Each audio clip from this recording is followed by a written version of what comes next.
Hello students, my name is Shivangi from city group of colleges Lucknow.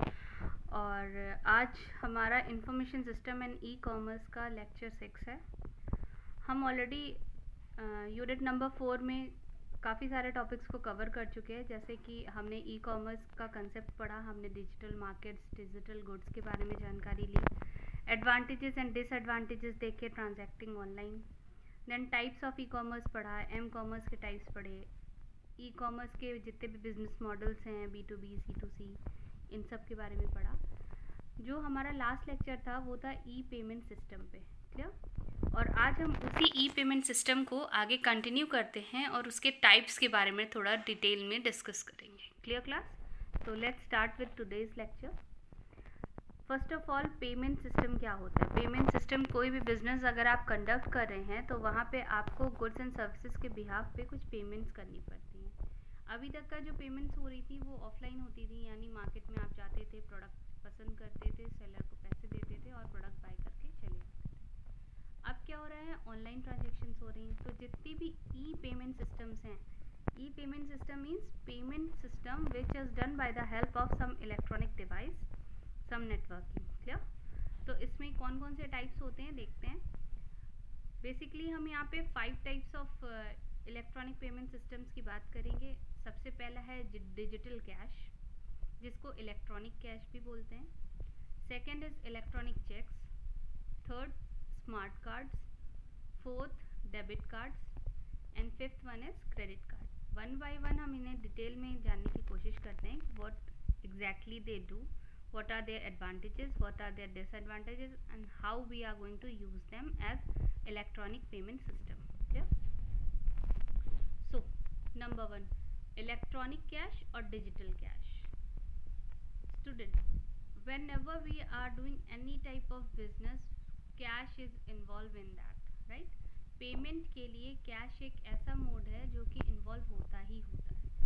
वही cash जो currency notes या coin में पहले यूज़ होता था, अब अगर उसको डिजिटली यूज़ कर लें तो उसको डिजिटल कैश या ई कैश बोलते हैं। MCQs में कई बार क्वेश्चंस पूछ लिया जाता है, what is the other name for digital cash?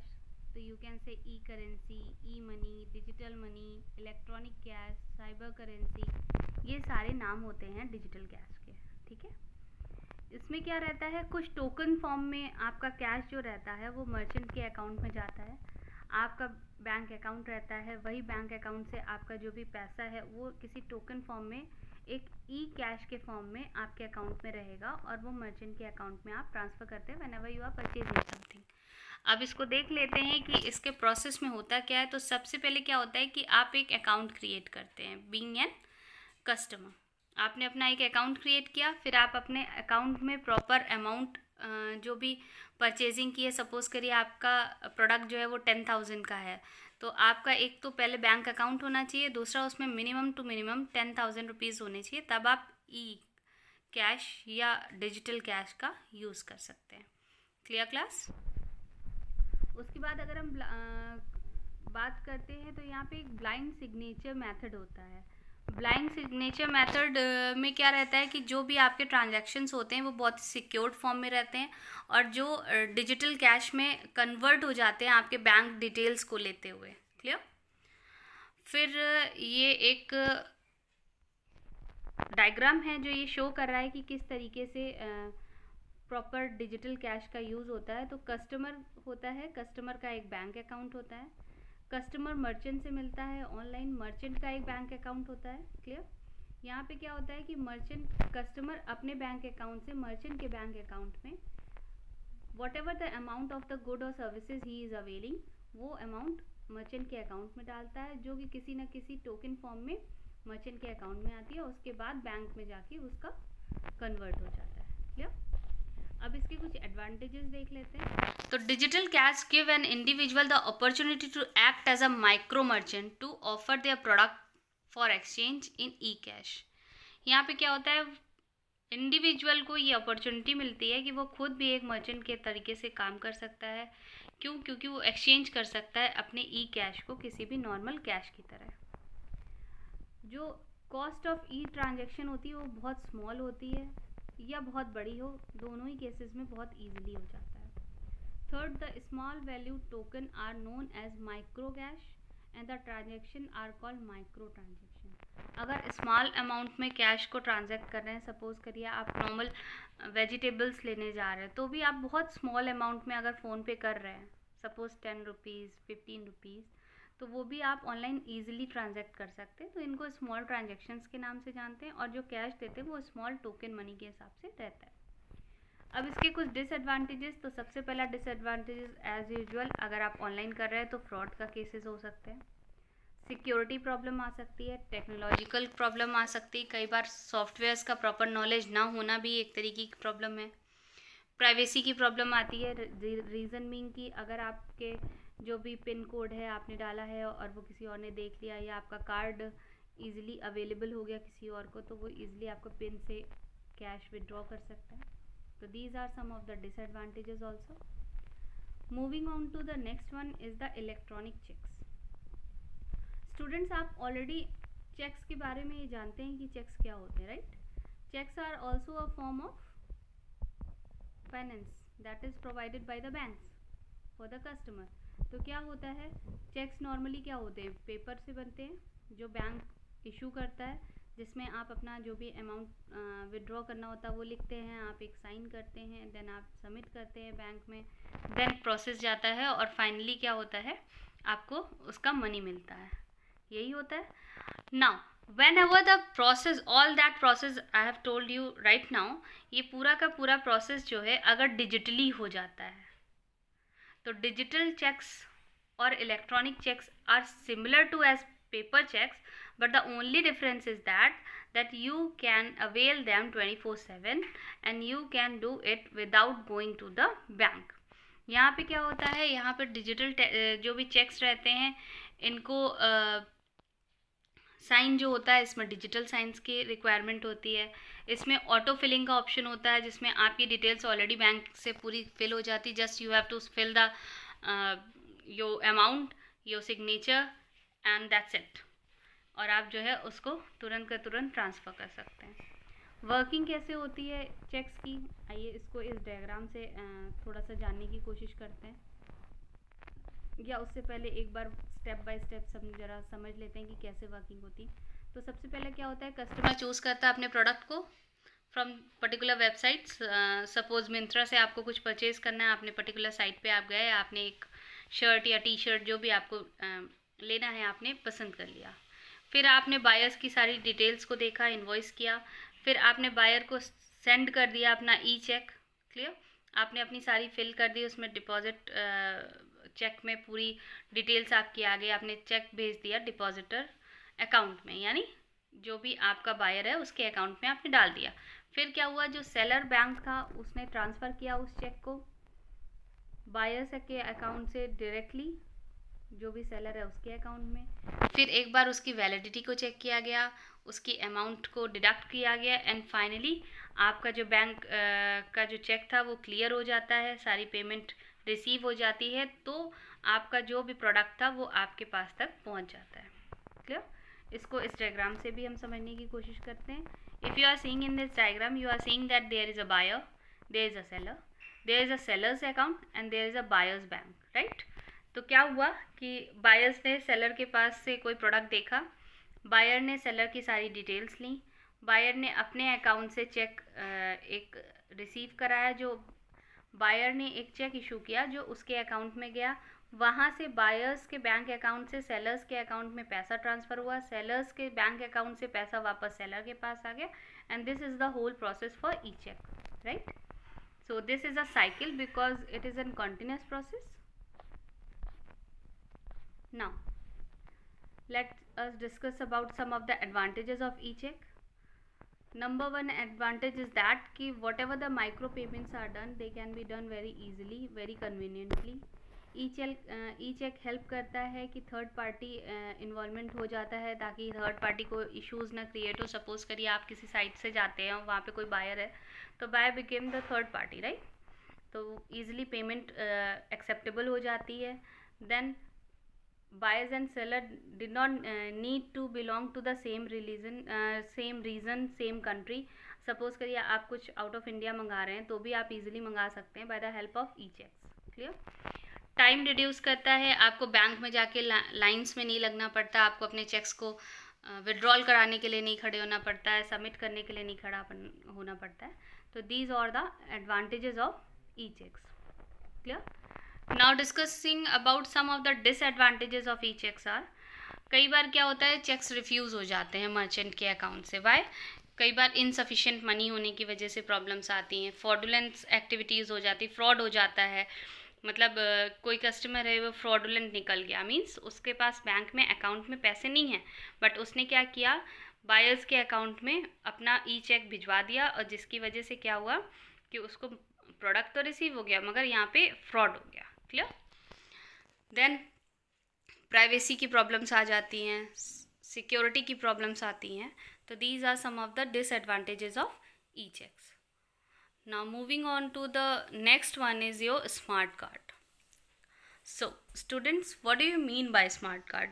Smart card क्या होता है? स्मार्ट कार्ड और कुछ नहीं है, एक छोटा सा इलेक्ट्रॉनिक डिवाइस होता है जो कि आपकी सारी वैल्यूएबल इंफॉर्मेशन को अपने अंदर स्टोर करता है, जिस कार्ड की मदद से आप डिजिटली सारी मेमोरी आपके पास इनबिल्ट रहती है, जिसमें आपके कस्टमर की सारी डिटेल्स होगी, आपके बैंक अकाउंट की सारी डिटेल्स होंगी, और आप कहाँ कहाँ से कौन कौन से स्टोर से रेगुलरली सामान लेते हैं वो सारी की सारी जानकारी ऑनलाइन उस पर्टिकुलर कार्ड की चिप में रहती है। तो let's see, a smart card is a small electronic device which can also be known as storage value card. Many at times MCQs में क्वेश्चन आ जाता है what is the other name of smart card, तो you are going to answer it as stored value cards. Clear? Because क्यों इसको stored value card बोल रहे हैं? क्योंकि इसमें जो है कस्टमर की इंफॉर्मेशन स्टोर्ड होती है। Clear class? इसके बाद जो स्मार्ट कार्ड होता है ना ही केवल कस्टमर के पॉइंट ऑफ व्यू से but also for the manufacturer या प्रोड्यूसर या सेलर, इनके लिए भी हेल्पफुल होता है, बिकॉज इसमें सारी की सारी जानकारी होती है कि कस्टमर कौन से प्रोडक्ट्स को परचेज कर रहा है, कौन से प्रोडक्ट्स को देख रहा है। Suppose if medicare is some medicine is involve, customer regularly कुछ मेडिसिन ले रहा है तो उसकी पूरी डिटेलिंग, पूरी ट्रेवलिंग डिटेल्स, सारी डिटेल्स वो सारी की सारी कार्ड्स में ऑलरेडी आ जाती हैं अपने के आप by the help of some softwares. Clear. अब स्मार्ट कार्ड्स के कुछ टाइप्स होते हैं, let's discuss one by one. तो सबसे पहला टाइप जो होता है that is relationship based smart card. Relationship based smart card means this type of card is use to store the information about the card holder such as his name, his details as well as shopping कहाँ से कर रहा है, buyers के record, वो सारे के सारे वो स्टोर करता है। इट मीन्स कि इस एक कार्ड में सिर्फ कस्टमर की डिटेल ना होकर जहाँ से वो शॉपिंग कर रहा है, जहाँ से वो बाइंग कर रहा है, वो सारे के सारे रिकॉर्ड्स उसमें होते हैं। ये इम्प्रोवाइज़ करता है शॉपर्स की रॉयल्टी को और हेल्प करता है जो भी कस्टमर है उसके वर्किंग कंडीशंस को, उसका परचेजिंग पावर है उसको इन्हांस करता है। Thus this is known as the relationship based smart cards. Clear. Second one is known as e purse या इलेक्ट्रॉनिक पर्स। इसमें कुछ नहीं होता, it is just a form of like you are having an purse. Purse में आप क्या रखते हैं? पर्स में आप मनी रखते हैं। उसी तरीके से एक इलेक्ट्रॉनिक पर्स होता है जहाँ पे ई कैश के फॉर्म में आपके पास कुछ पैसे ऑलरेडी एक कार्ड में अवेलेबल होते हैं। आपने शॉपिंग की, आपने स्वैप कराया, आपका पैसा पर्टिकुलर जो भी बायर्स है उसके अकाउंट में चला गया। तो thus there are two types of smart cards. Relationship based smart card जिसमें कस्टमर और बायर्स दोनों की डिटेलिंग्स होती हैं। इलेक्ट्रॉनिक पर्स जिसमें जो होता है जैसे आपका नॉर्मल जो भी ई कैश है, डिजिटल कैश है, वो सारा का सारा इसमें ऑलरेडी इन रहता है और इसमें सारी की सारी डिटेल्स उसकी रहती हैं। क्लियर। और जब भी आप कहीं पे परचेजिंग करते हैं तो अमाउंट जो है वो डिडक्ट हो जाती है या क्रेडिट हो जाती है आपके अकाउंट से। अब बात करते हैं इसके कुछ एडवांटेजेस की। सबसे पहला एडवांटेज है हाईली सिक्योर्ड। ये सिक्योर्ड क्यों होता है? क्योंकि ये पर्सनली आपके पास रहता है, आपके पास एक प्राइवेट पिन होता है जिसके बिहाफ पे आप अगर पिन और हर एक कस्टमर का अपना एक पिन होता है जिसको वो टाइम टू टाइम चेंज करना चाहे चेंज भी कर सकता है। That's why it is more secured and more safe. Then the second one is safe transportation. क्योंकि वो कार्ड आपके पास रहता है, आप नंबर ऑफ़ मनी कितनी बार आप कट सकते हो। आपके पैसे चोरी होने की कोई संभावना नहीं रहती, क्योंकि आपका पैसा जो होता है वो कार्ड के अंदर स्टोर होता है। कोई फिज़िकल मॉनेटरी मनी आप अपने हैंड में लेके नहीं चलते, आप कार्ड ले लीजिए और दैट्स इट। तो ये एक तरीके से सेफ ट्रांसपोर्ट के लिए भी होता है। Then double as the ID card. ID card के प्रोस्पेक्ट से बात करें तो जो आपका स्मार्ट कार्ड होता है वो आपका ड्राइविंग लाइसेंस का भी काम कर जाता है, आपके शॉपिंग कार्ड का भी काम कर लेगा, आपकी सारी डिटेल्स को भी रखेगा।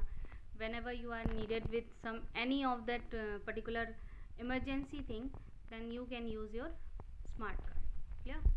फ्रॉड्स को अवॉइड करता है, बिकॉज स्मार्ट कार्ड जो है टेम्प्रेरी उन्हीं लोगों के पास नहीं होगा जिनके पास प्रॉपर इन्फॉर्मेशन नहीं होती है। ये स्मार्ट कार्ड वही लोग रखते हैं जिनको प्रॉपर टेक्नोलॉजी की और यूज़ करने का बैंक अकाउंट्स वगैरह प्रॉपर होता है। सो ये एक तरीके का सोसाइटी के लिए वेलफेयर भी रहता है, तो यहाँ पे फ्रॉड्स नहीं होते। Clear? Then moving on to the disadvantages of smart card. तो सबसे पहला डिसएडवांटेज यही होता है कि वो एक छोटा सा कार्ड है जिसे आपको संभाल के रखना होता है, कार्ड होल्डर को, और अगर आप हल्का सा भी केयरलेस हो जाते हैं तो वो आपका मिसप्लेस हो जाएगा। सिक्योरिटी पर्पज़ से क्या होता है कि अगर आपका कार्ड किसी के हाथ लग गया और पिन पता चल गई तो वहाँ पे आके प्रॉब्लम्स हो सकती हैं। देन स्लो अडॉप्शन इसलिए होता है स्टूडेंट्स, क्योंकि आज भी आप देखेंगे आपके father and mother smart cards का यूज़ नहीं कर पाते हैं, क्योंकि वो नॉर्मल उनको ट्रेडिशनल वे ज़्यादा समझ में आती है कि बैंक चले गए, पैसा निकाला, शॉपिंग कर ली। क्लियर? तो ये थोड़ा सा टेक्नोलॉजी अपग्रेडेशन की बात है, और जैसे जैसे जनरेशन्स बढ़ेंगी ये धीरे धीरे ही अडेप्टेबल होता है। नाउ स्मार्ट कार्ड्स कहाँ कहाँ पे एप्लीकेबल होते हैं, कहाँ कहाँ पे आप इनका यूज़ कर सकते हैं। जैसे मास्टर कार्ड है तो बैंक में यूज़ कर सकते हैं, आप रिटेल स्टोर्स में यूज़ कर सकते हैं। मोबाइल में कम्युनिकेशंस के लिए जैसे सिम कार्ड्स हैं, इनकी जगह पे यूज़ कर सकते हैं। इलेक्ट्रॉनिक पर्स का काम कर सकते हैं, यानी नॉर्मल आप जो पर्स रखते हैं जिसमें मनी रखते हैं, आप अपनी डिटेल्स रखते हैं, उसी जगह पे आप इलेक्ट्रॉनिक पर्स आपकी एक रहेगी जब भी आप ओपन करते हैं उसे, और आपकी सारी डिटेल्स आपके पास आ जाएंगी। क्लियर? हेल्थ केयर में यूज़ हो जाता है। Whenever medical any issues आ दिया, आप अपने स्मार्ट कार्ड से उसको तुरंत पेमेंट कर सकते हैं। Now moving on to the next one is your debit card. What do you mean by debit card student? So debit card का मतलब क्या होता है? Debit card is also a card which is issued by the bank. Bank issue करता है, जैसे checks करता है। इसमें क्या रहता है, इसमें आपका जो भी पर्सनल डिटेल्स होती हैं, ऑब्वियसली वो डिटेल्स इसमें रहेंगी। आपका बैंक अकाउंट रहेगा, आपको एक पिन मिलेगा। पिन का फुल फॉर्म होता है पर्सनल आइडेंटिफिकेशन नंबर, जो कि 4 डिजिट का कोड होता है। वो आपको बैंक के थ्रू मिल जाएगा, जिसे आप चाहें तो चेंज भी कर सकते हैं। इससे हेल्प क्या होती है कि आप कैश को अपने हाथ में ना रख के आप कार्ड से कहीं पे भी पेमेंट कर सकते हैं, राइट? तो ऑनलाइन डेबिट कार्ड्स का क्या काम रहता है, जैसे एटीएम्स वगैरह हैं, वहाँ से आप विड्रॉ कर सकते हैं पैसा। ठीक है? कहीं आप कहीं आप परचेज़ कर रहे हैं, वहाँ पे आप अपने कार्ड से पिन डाल के पैसे वहाँ पे परचेज़ कर सकते हैं, यानी वहाँ पे आप तुरंत पेमेंट कर सकते हैं। ये ऑनलाइन ऑफलाइन दोनों तरीके से होता है स्टूडेंट। तो 2 टाइप का डेबिट कार्ड यूज़ होते हैं। ऑनलाइन भी यूज़ कर सकते हैं आप उनकी डिटेल्स डाल के, एंड ऑफलाइन भी यूज़ कर सकते हैं। क्लियर? एडवांटेजेस क्या होते हैं इसमें? कोई क्रेडिबिलिटी का इशू नहीं होता, मतलब कि आपकी लिमिट के ऊपर पैसा चला जाएगा और आपको पता नहीं चलेगा, ऐसा कुछ भी नहीं है। आपके अकाउंट में जितना पैसा है उतना ही पैसा आप विड्रॉ कर सकते हैं। यहाँ पे लेस आइडेंटिफिकेशंस की रिक्वायरमेंट होती है, इसमें बहुत ज़्यादा डिटेलिंग नहीं चाहिए होती बैंक की, या तो यहाँ पे बहुत ज़्यादा आइडेंटिफिकेशन की दिक्कत नहीं आती। किसी भी एटीएम से जाके आप प्रॉपर्ली अपना डेबिट कार्ड लगा के और आप अपना पैसा रिफ़ंड करा सकते हैं। क्लियर? फिर आ जाते हैं कुछ डिसएडवांटेजेस के बारे में। तो नंबर 1 इज़ दैट कि एक्स्ट्रा फ़ीस आपको नहीं पे करनी पड़ती है अगर आप सेम अकाउंट एटीएम पे जाके पैसा विड्रॉ करते हैं। But yes, if you are withdrawing from some another bank ATM, means अगर आपके पास बीओबी का डेबिट कार्ड है और आप किसी और सेंट्रल बैंक से या किसी बैंक के एटीएम से जाके पैसे निकालते हैं, तो some extra fee has been deducted as an money just for the using of some another ATM account, right? Then आ जाते हैं हम क्रेडिट कार्ड्स के बारे में। तो स्टूडेंट्स, ये भी एक तरीके का कार्ड है जो कि इशू होता है बैंक से, जैसे डेबिट कार्ड है। बस यहाँ पे अंतर सिर्फ ये होता है कि क्रेडिट कार्ड एक प्लास्टिक कार्ड के तरीके से यूज़ करते हैं, यहाँ पे क्या होता है, यहाँ पे एक लिमिट दे देते हैं। क्रेडिट लिमिट जो होती है वो पर्टिकुलरली इंडिविजुअली हर कस्टमर की अलग अलग होती है। उसकी जितनी गुडविल है उसके अकॉर्डिंग उसकी क्रेडिट लिमिट हो जाएगी। गुडविल का मतलब यहाँ पे आ जाता है कि आपकी कितनी क्रेडिबिलिटी है। मीन्स आपके अगर इनकम 50,000 है तो आपकी क्रेडिट लिमिट उसके अकॉर्डिंग होगी। अगर आपकी इनकम 1 लाख है पर मंथ तो आपकी क्रेडिट लिमिट उसके अकॉर्डिंग होगी। सो आप उस पर्टिकुलर लिमिट तक का पर्टिकुलर मंथ में ओवर परचेजिंग कर सकते हैं। मतलब आपके अकाउंट में भले 10,000 रुपये हैं, मगर अगर आपकी क्रेडिट लिमिट 1 लाख रुपए की है तो आप उस पर्टिकुलर मंथ में 1 लाख रुपए तक की शॉपिंग कर सकते हैं। क्लियर? इस पे कुछ चार्जेस होते हैं जो आपको, अगर आप परचेज़ करते हैं तो आपको वो चार्जेस पे करने पड़ते हैं। But when if you are not able to fulfil your credit at a particular limit. Clear? अब ऑनलाइन क्रेडिट कार्ड ट्रांजैक्शंस जो होते हैं वो बिल्कुल सेम होते हैं जैसा as MOTO. MOTO means mail order, telephone order. Okay, sometimes this is ask in your MCQs कि what is the full form of MOTO. तो mail order, telephone order, right? या फिर CNP, card holder not present. इस तरीके के full forms आपसे पूछ लिए जाएंगे। अब इसमें क्या रहता है, क्या क्या चीज़ें इन्वॉल्व होती हैं, एक बार देख लेते हैं। पार्टीज़ कौन कौन सी इन्वॉल्व होती हैं क्रेडिट कार्ड्स में। तो सबसे पहले कस्टमर जिसका क्रेडिट कार्ड बनना है, मर्चेंट जिससे परचेज़ करना है, क्लियरिंग हाउस, एक क्लियरिंग हाउस होगा जो कि आपकी क्रेडिट को क्लियर कराएगा, एक मर्चेंट बैंक होगा और एक कार्ड इशू बैंक यानी कस्टमर का अपना बैंक होगा। तो 5 पार्टीज़ ऑलरेडी इन्वॉल्व होती हैं।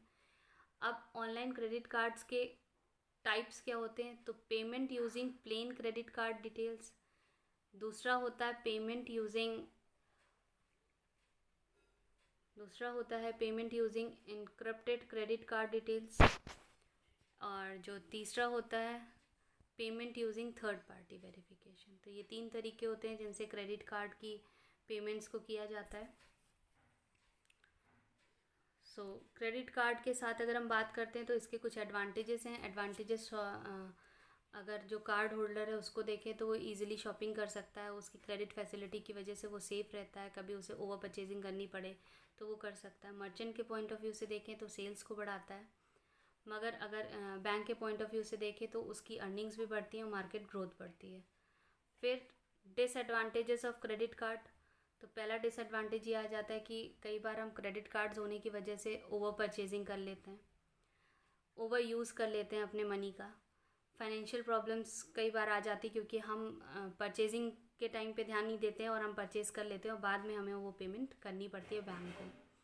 मेंटल एक स्ट्रेस हो जाता है और ये एक एक्सपेंसिव तरीका होता है क्योंकि मर्चेंट्स क्या होते हैं, हाई रेट्स रखते हैं और आप वो पर्टिकुलर प्रोडक्ट उस महीने ले लेंगे और फिर आपको वो पेमेंट करनी पड़ेगी। तो these are some of the types of e payment. I hope आप लोगों को समझ में आ गया होगा।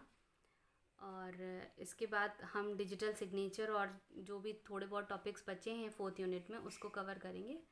That's all for today. Thank you class.